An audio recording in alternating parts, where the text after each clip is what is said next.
We'd like to welcome you to Inclusion Fusion, Key Ministries Disability Ministry Web Symposium. And in honor of Autism Awareness Month, we are overjoyed to share with you a very special guest. We have Emily Colson with us today. And Emily really needs no introduction to the disability community. But she is a passionate advocate for inclusion of families with kids with disabilities at church. She is the widely renowned author of Dancing with Max, which won the Book of the Year award from the Autism Society of America several years ago.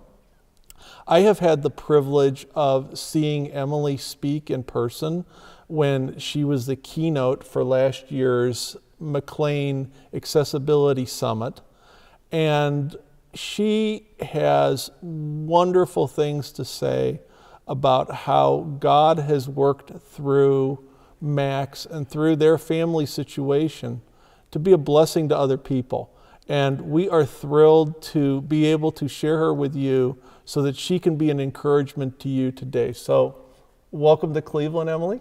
Thank you, Steve. I'm thrilled. Great opportunity to share. And it is awesome that, when we're shooting this, that you are going to be down in a nearby community where there are going to be over 100 advocates getting together tomorrow to champion the cause of including kids with disabilities at church along with their families. Oh yeah, I'm thrilled. Every opportunity I can find to share in that kind of a setting, I'm just thrilled.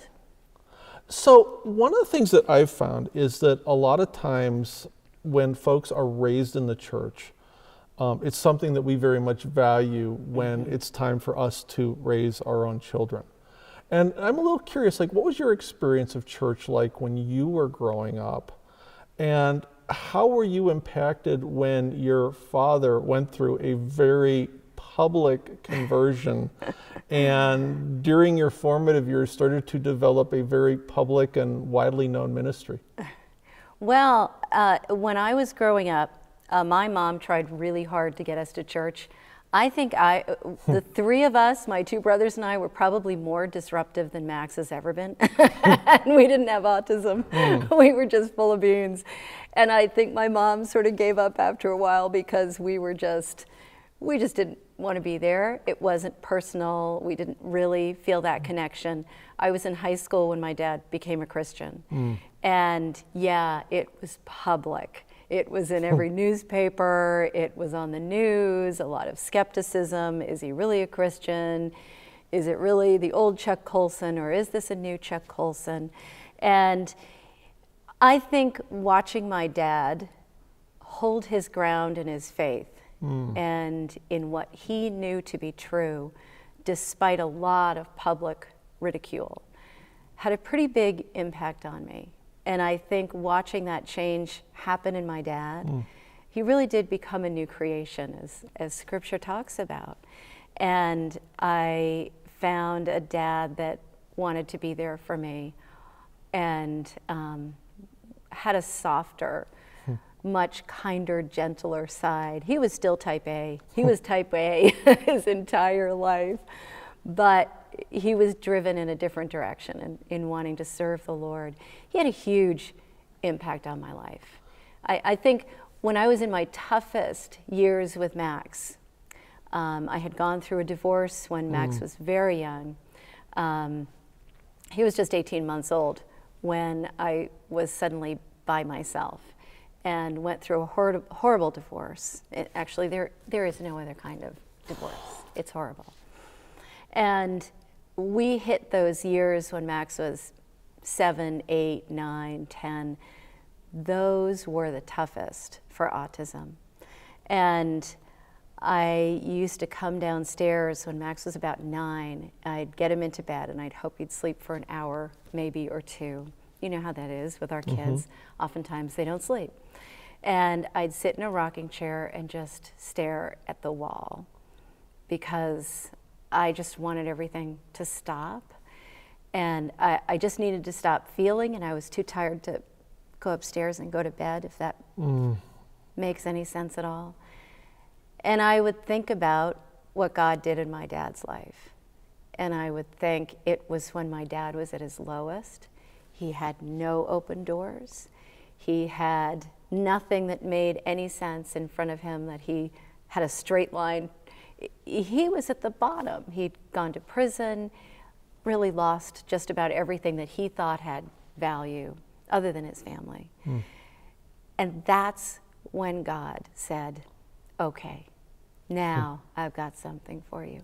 Wow. So I knew when I was in my toughest spot, I would think about that and I think, well, okay, I have seen it firsthand. I've seen what God can do in someone's life when they're really at a dead end.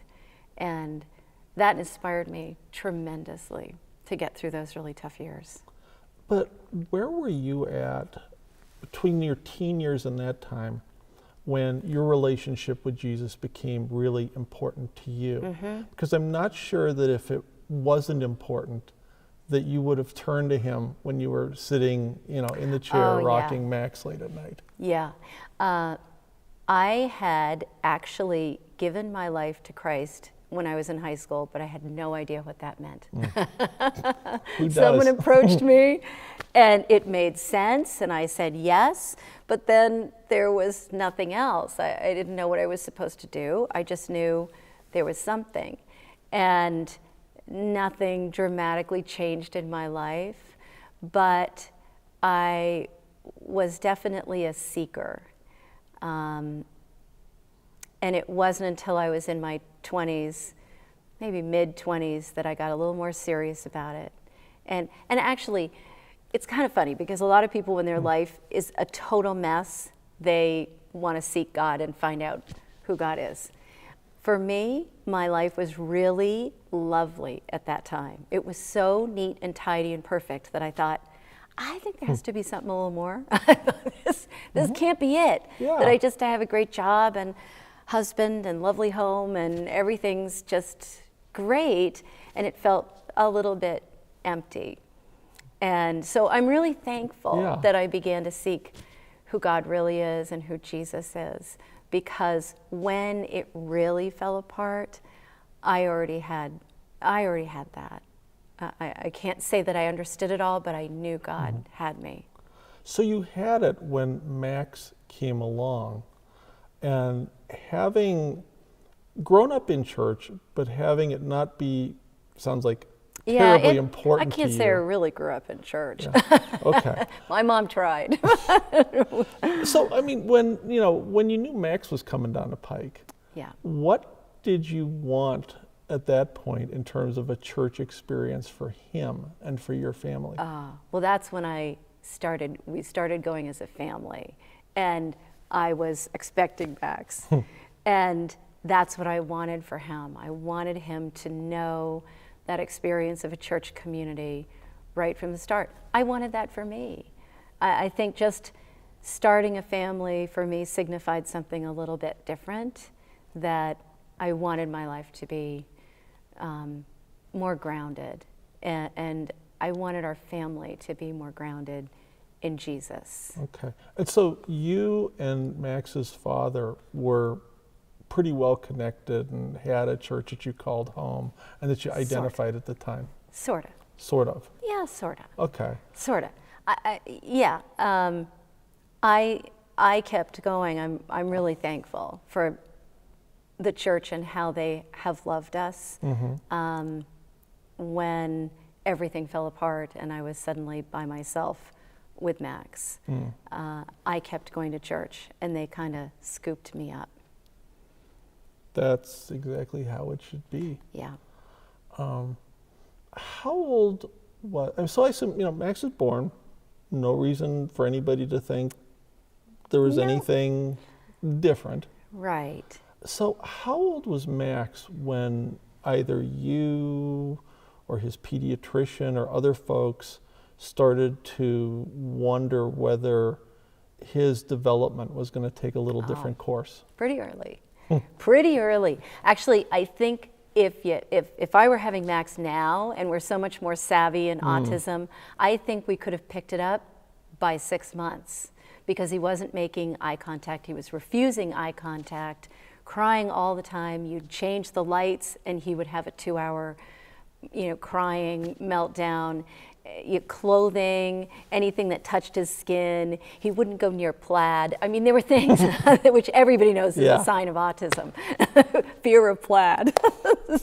But there were things that didn't add up. He wasn't pointing. He carried around the lid of a peanut butter jar, crawled around with it. That's what he wanted to hold, and a purple plastic donut. And you could not take those out of his hands. If his shoes fell off, you would have thought his leg fell off. He just panicked until I'd put the shoes back on. So there were these sensory things that we could have picked up really early. But back then, Max is 23, back then we weren't so quick to understand maybe that's autism. We talked about autistic-like characteristics, but it wasn't until he was 4 that he was technically diagnosed. And he was pretty significantly impaired with autism, but he just didn't have the diagnosis till then. Well, at what point was it that it became more and more difficult for you and Max to be able to do church?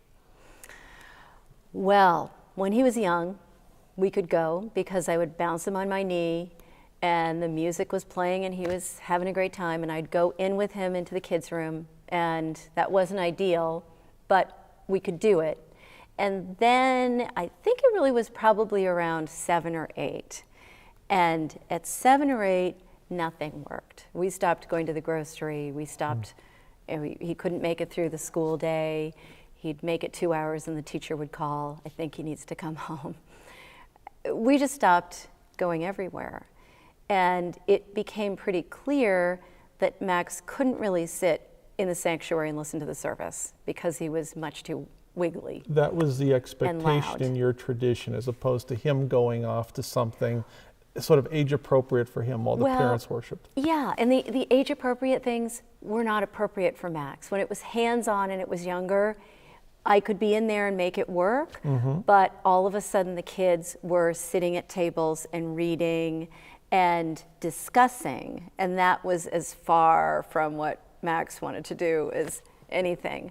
So what we did actually, we had probably about a year where I realized there wasn't a classroom that fit Max. He couldn't be in the sanctuary, so there was this funny little ledge. It was a stairway, and so we had the kids' rooms up on the upstairs, and then we had this funny little balcony with stairs that came down into the sanctuary. And for about a year, we hovered on this little platform in the stairs. It's kind of ironic. We were between the kids' rooms, the classrooms, and the sanctuary. We didn't really fit anywhere, but we floated in this funny little spot there. And I would hope to hear enough of the sermon to get something, but the whole time I'm kind of watching Max, waiting for him to explode, waiting for him to melt down, and just hoping we got enough. And I was so exhausted in doing that we just stopped. So it was never anybody at your church who came to you and said that, Max was having a difficult time. Nobody ever suggested that maybe it wasn't the best place for him? No. No, there were some people who were trying to be helpful, saying, I'm not sure he's really going to fit in that next classroom. I think what happens with our families is we go in, I went in, and I'm kind of sure that we don't fit. So all it takes is for somebody to say a little thing of, I don't think this next classroom is really going to work, or just some little thing. And instantly the lights go on and you say, see, okay, we don't fit. Nobody was saying, Max can't come. Nobody. And I talked about it with some people from church, some friends, quite a few times, and we tried to figure out, well, how could we do this? And brought Max over a few times to run around the church and just get the hang of it. And it just didn't work. We were 5 years home. Did anybody come to check on you guys during the year that you spent on the steps? Well, the year that we were on the steps, no. We were sort of in this, maybe you could equate it to Catholic purgatory. we were in neither spot. I don't think anybody really understood how tough it was. And I don't think I was vocal enough about how tough it was because I was very protective about Max, and I didn't want people to think, wow, what in the world is going on with Max? You get your own normal. So it was my normal, and it was so abnormal, but I didn't know it because I was just completely immersed. I was just tick-dipped in this incredibly complicated life that doesn't give you much time to think, I really, really need to tell somebody and lay it on the line. Those 5 years home were probably some of the toughest years for me.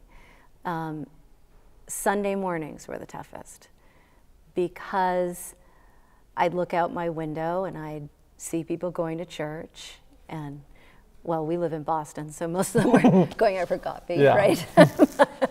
Some go to church. But I just felt so heartbroken that church was the one place I hadn't figured out how to go. I had made this decision when Max was 9, and it was so bad. And I made this decision that we couldn't live that way anymore. We couldn't live as hostages, and that we were going to go out no matter what. And we did, and we went everywhere. But church was the last hurdle that I could not figure out how to get over. It was very painful knowing that you really want to be somewhere and you really want to be part of the church, and you should be part of the church, but not having any idea how to do it. I don't think anybody at the church realized, because I wasn't being that vocal about it, I don't think they realized how difficult that was, and how I longed for that community and desperately needed that community. I felt so isolated at that time, and I know a lot of our families go through that, just complete isolation. And then the autism expands to fill up every crevice of your life, right? Because everything else is gone, and then the autism just kind of expands exponentially. Is that the right word? Exponentially works. Exponentially. Logarithmically, yeah. So the autism became bigger because it was just me. One of the things that you said in the guest blog that you wrote for us for Autism Awareness Day was talking about wanting during that 5-year time to have been pursued by a church. Yeah, we talk about in our blog helping churches pursue families of kids with mental illness, trauma, or developmental disabilities. How could a church have pursued your family at that time, and how can the church pursue other families like yours now?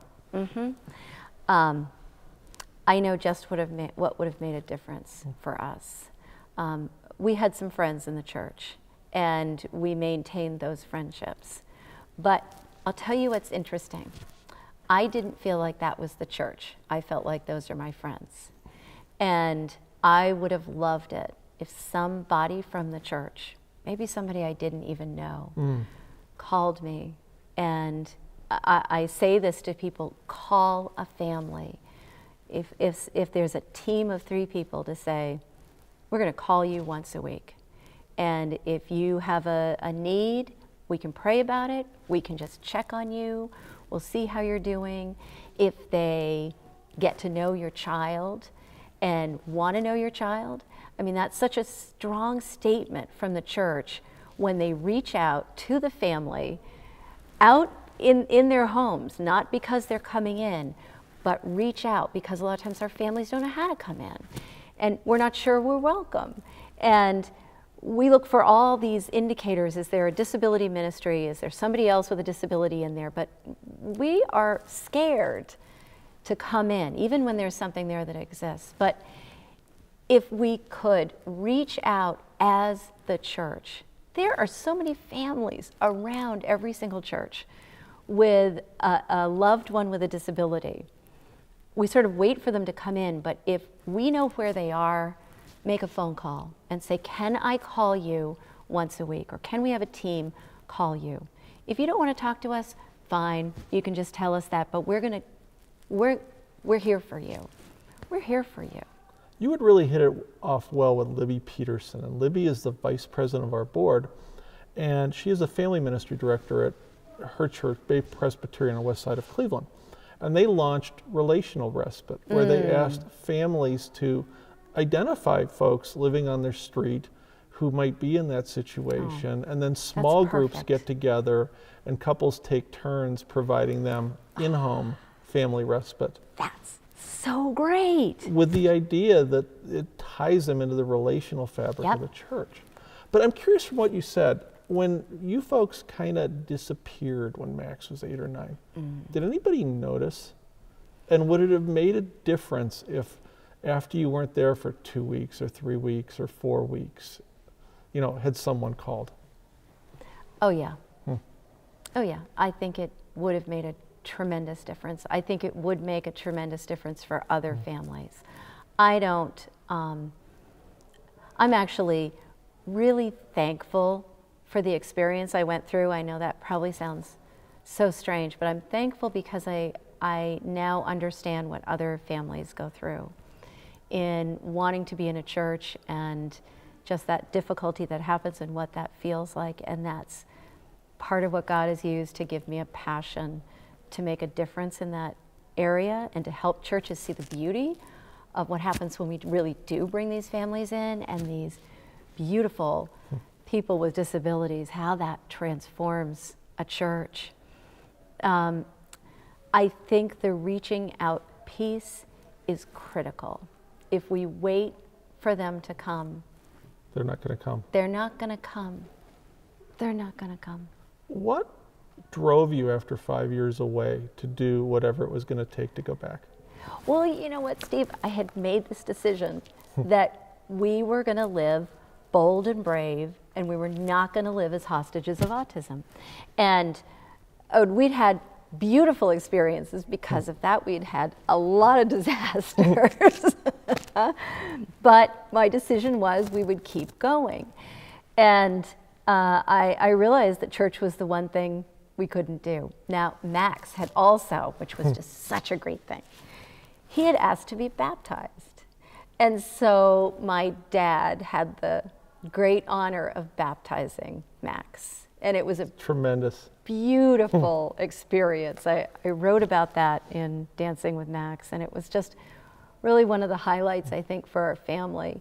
And I thought, my goodness, Max has been baptized. He memorizes scripture. He loves his Christian videos. How can we not be in church? So we went.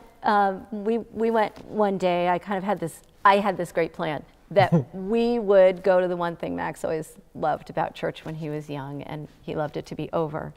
So I've heard there are actually other people that feel the same way. But he loved it to be over. He loved the coffee hour and everybody milling around and having a great time. So I brought him when it was over.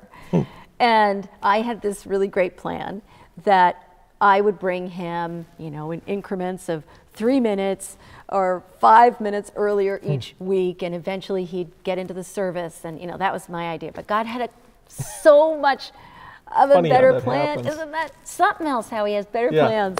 So Max started helping some of the guys stack chairs. And when we were about to leave, one of those guys came up and said, Max, he put his hand on Max's shoulder as if he were going to knight Max, and he said, Max, we could use you on the grunt crew. And that was the cleanup crew. I can't tell you what that meant for somebody to approach Max and say, Max, we need you. It wasn't all about, oh yeah, we'll let you in, we'll take care of you here. It was, Oh, no, no, no. We need you serving. Oh my goodness. So for 6 years, we went to what we called backwards church, and Max stacked chairs. And it wasn't just that he would stack chairs, but he had such joy when he was doing it, and he'd stack a couple chairs, and then he'd throw his fist in the air and yell, "Now that's teamwork!" And he'd get everybody laughing. I had a deacon that came up to me and say, he said, if any church had just 10% of this kind of joy, it would change the world. So we went from that 6 years of backwards church, and then we made another leap, and Max became a greeter at our church. And that just became the most beautiful thing that ever could have happened, because Max is now the first person that people meet when they come in the door of our church. And it says everything. It says all are welcome. Disability on the outside, disability on the inside. Come. How have you seen God use Max's presence in the church to bless other people?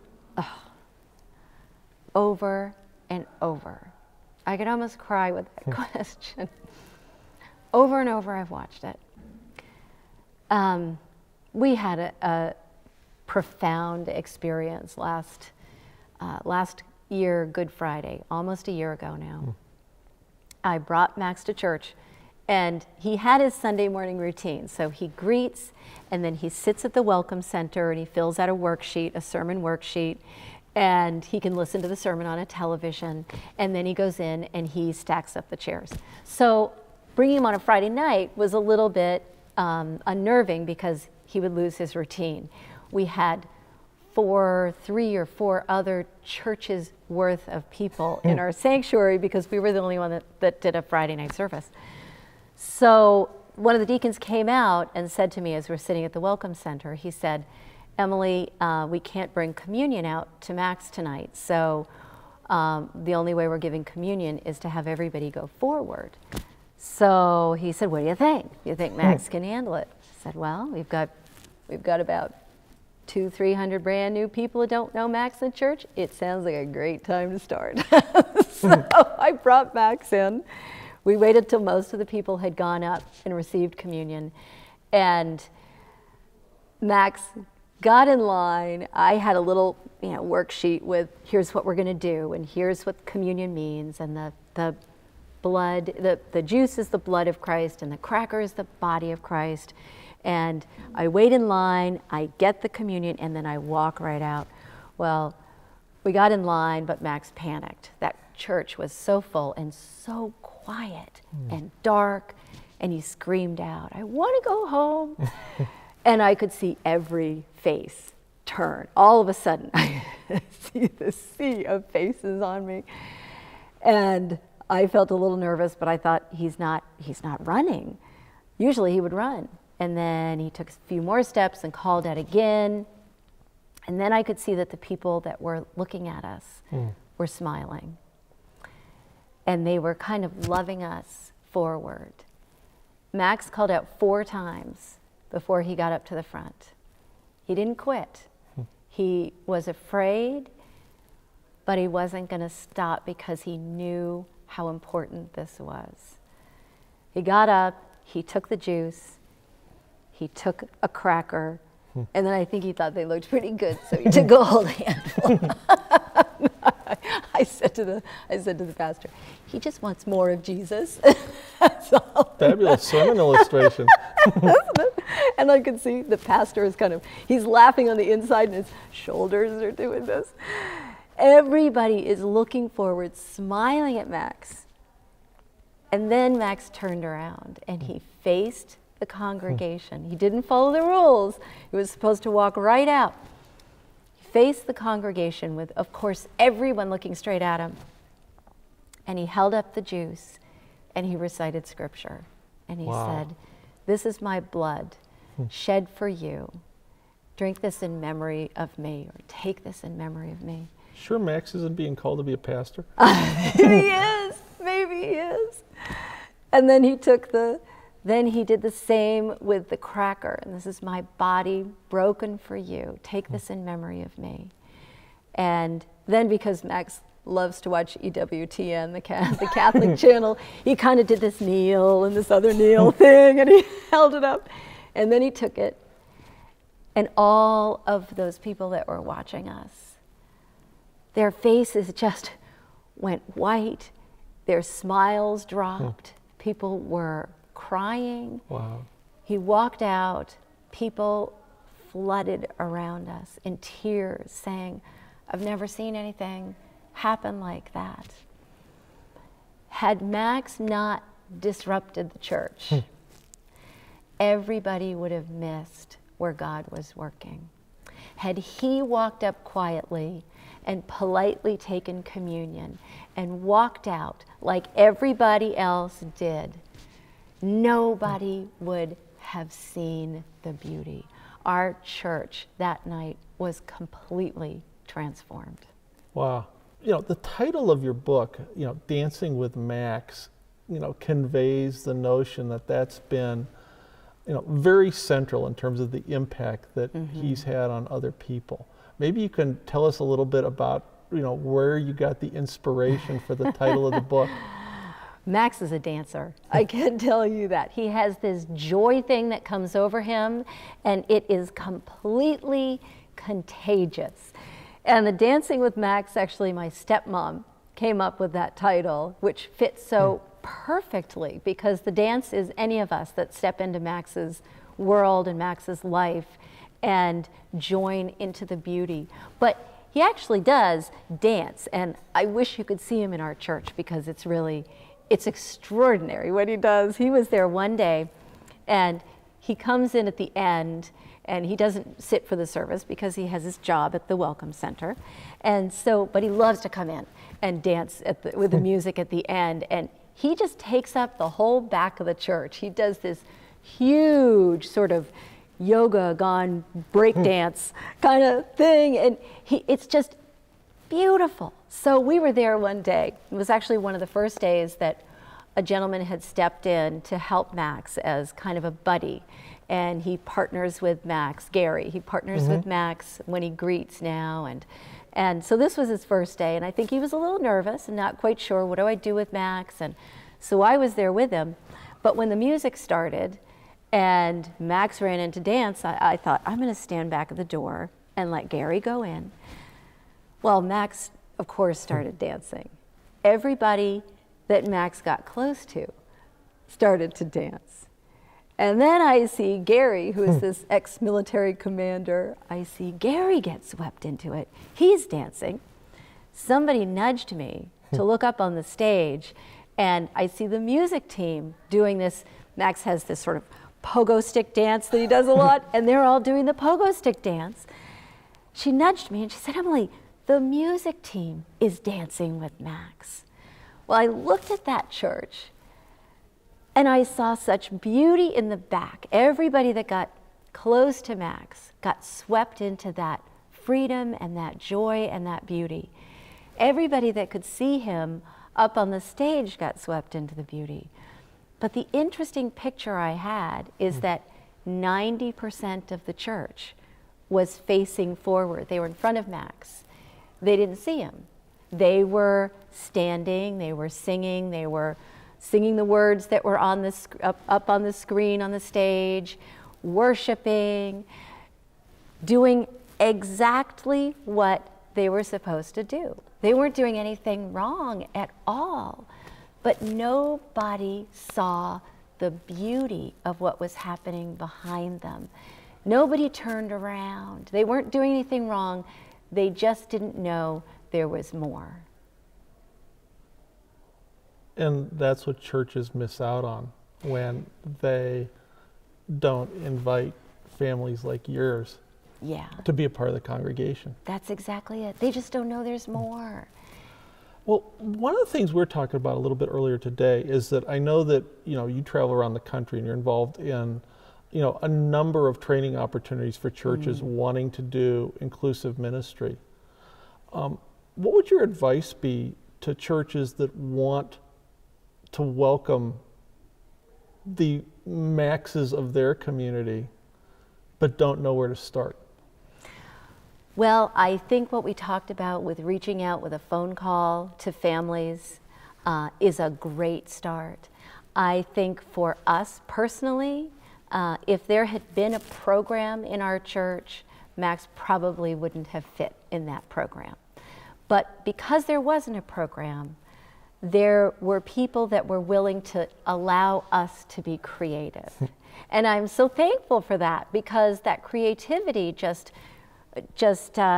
allowed some remarkable things to happen, that openness and love.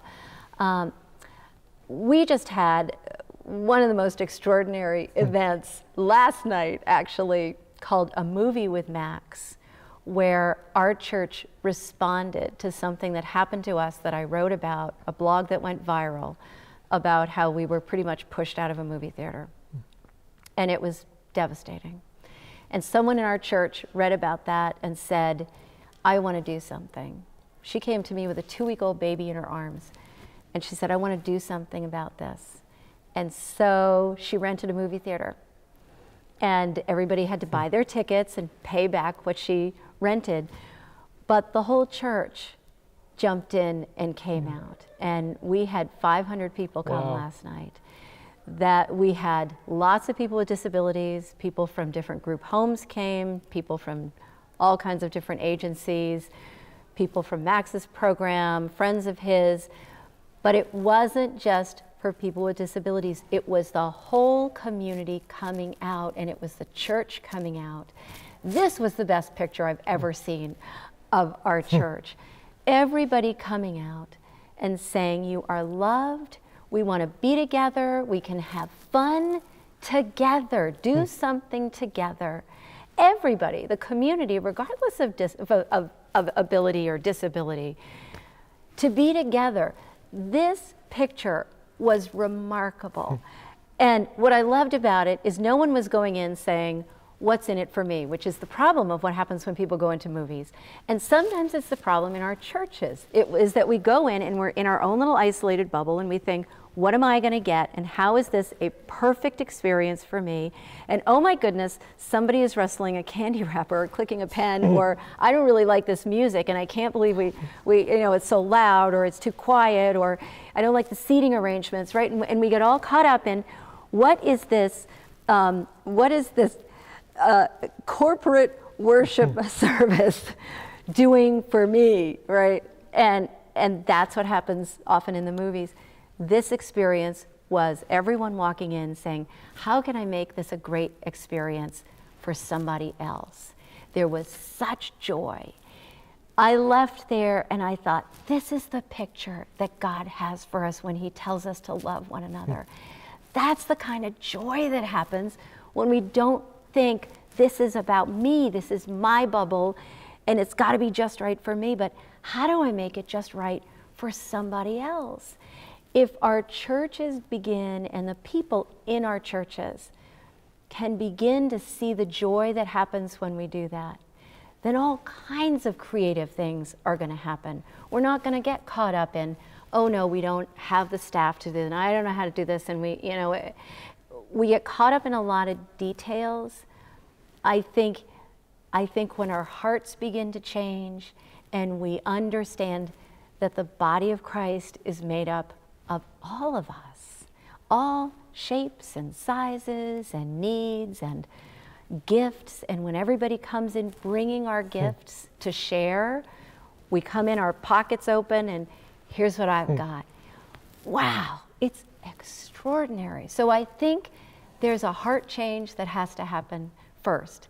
And then the great news is we have places like ministries like Key Ministries who can step in and give practical advice, because sometimes there is this big gap between, okay, our heart's in the right place, we want to do something, but we get really intimidated, right? And we let that kind of stop us. But you're doing wonderful things to help equip churches and give them practical strategies. Yeah, and any church can call us or email us, and we're more than happy to have someone talk to them to work through challenging situations. Yeah. But one last question. When we started doing these Inclusion Fusion, the Web Symposium and the Web Summit, the idea was to bring together pastors, church leaders, professional people, and families around the movement to include those with disabilities in the life of the church.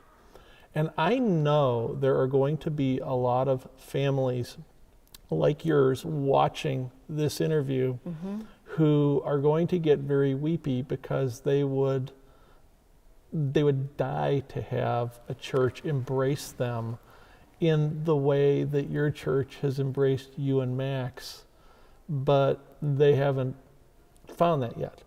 And so is there any final words that you would share with the millions of families that are out there who are struggling with these issues, who so desperately long for what you guys have been able to receive? Yeah.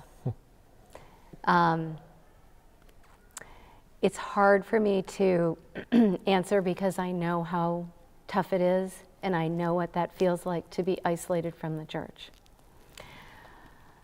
For those families, I think that the first place we start is with forgiveness, because our churches don't always know.